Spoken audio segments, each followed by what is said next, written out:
what is the number one mistake professionals make in enrolling in a Six Sigma training? Ano ba yun, Rex? No? The number one mistake that we make when we enroll in the Six Sigma training. Okay? And this is it. No?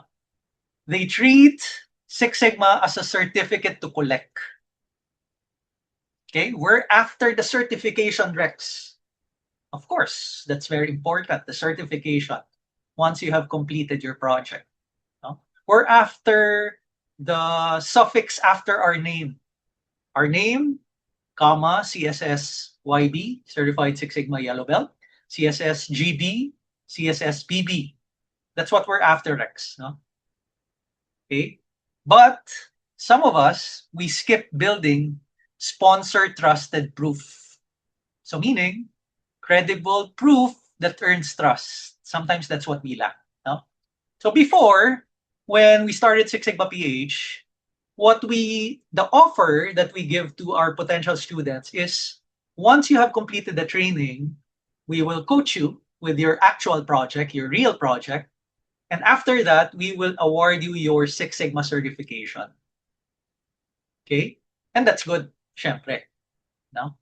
But in the past few months, I figured out, or I realized, no? And before that, this was also my mind, no? Something like the same, no? Like this. Certification ang pinaka-importante. Okay? But I realized, hindi pala yun yung mas importante. It's just an icing on the top, no? It's just like a bonus. Ano yung mas importante, Rex? It's trust, no? Trust. Okay? Now, let's look at the following quotes that I have received from some of our students and even myself na feel ko rin. No?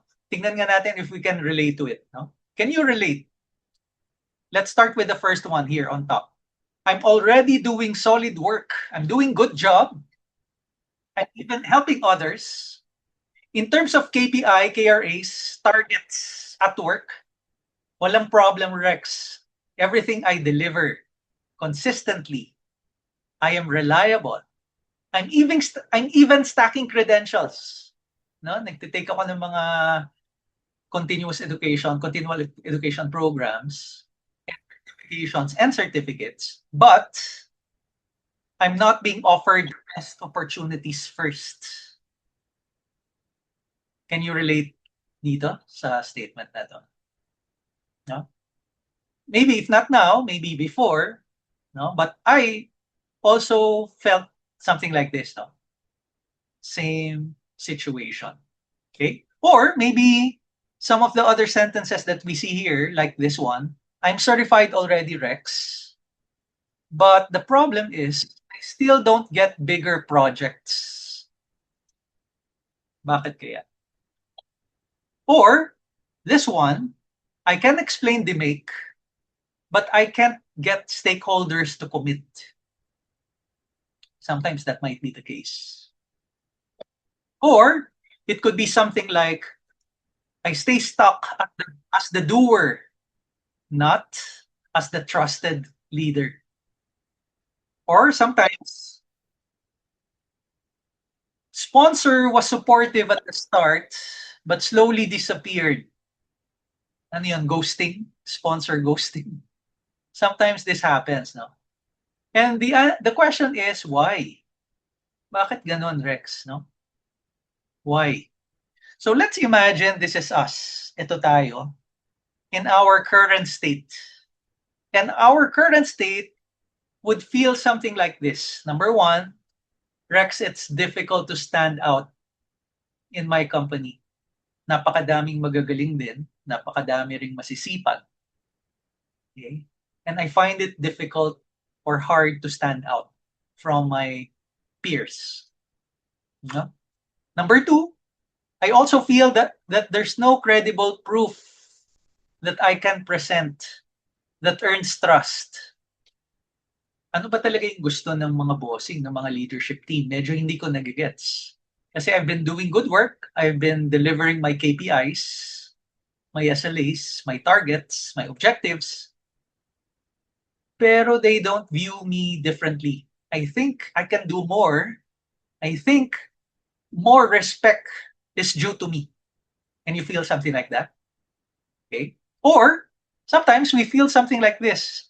We have weak executive presence. We call it executive presence, how you present yourself with other professionals, with your bosses, with your executives, especially when it counts. Okay. If this is our current state and we think there's something better for us, we deserve something better. What we look at the future state, the ideal scenario, would feel something like this. Number one, visible impact. Meaning, when I deliver a work, it's visible, it's clear, and it's credited to me. Okay, that could be one. Number two, I'm being viewed by the leadership team promotion ready. My credibility is promotion ready.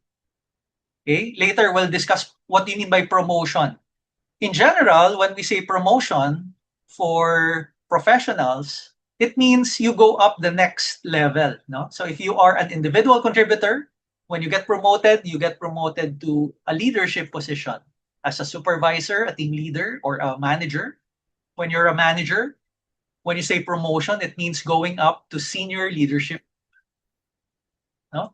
But aside from that, being promoted within your company, as an employee, meron pang ibang say promotion, meron pang ibang meaning yung promotion. Later, I'll get to present to you.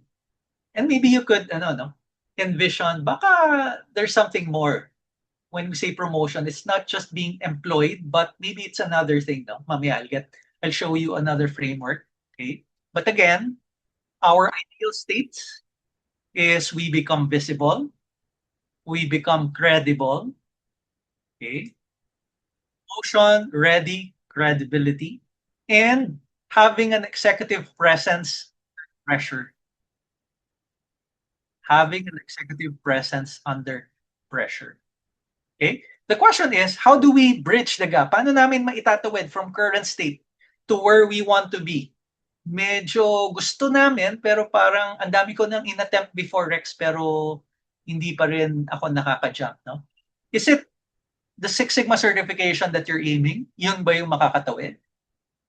Okay? The answer is, it's not the certification. The answer is, it's the trust that you will earn from your boss, from your peers, from your leadership team. It's when you become a trusted improvement leader. The Six Sigma certification is a bonus, and it's very important to earn that. But it's not about the certification, but it's about the trust. No? The question is, how do we earn trust, Rex? Is it spending time within my company for 5 years, 10 years? Or is it something else?